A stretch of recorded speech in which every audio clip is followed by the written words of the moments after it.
é diferente ponto não, que agora participa de lá, é ponto não, hobby importante e hobby cardinal também para nós manejo. De quadro aqui, nós chega a produzir e também entregar raporte. E de quadro aqui, o raporte tem diferente conclusão aqui que nós desejamos de mira ou concretizar. Nós chega na palabração que nós lo recebi também do Departamento de Labor e afdeling concernente plano de implementação de recomendação aqui com a bine de governo, que nós sumamente contente que o processo aqui finalmente agora inicia.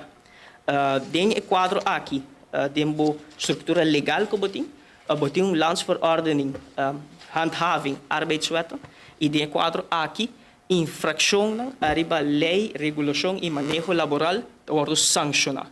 E dentro do quadro aqui, no momento que a infração agora identificar, essa aqui vai acompanhar com uma advertência no donador de trabalho, mas nós queremos elevar e fortificar para garantir que o processo de handhaving é eficiente e intensivo. E dentro do quadro aqui, para por efetuar devidamente, sancionar infração contra a lei e manejo laboral, dentro do quadro aqui é importante para nós equipar também e empoderar nosso departamento de inspeção laboral com expertise jurídico. Expertise jurídico para ser guia e processo de imponer sanção a infração de lei laboral, mas também é importante para o departamento ter uma boa base de conhecimento e expertise jurídico para sostener e apoiar no trabalho de inspeção e enforçar o cumprimento com a lei laboral. E no quadro aqui, de banda do Ministério, nós temos um compromisso também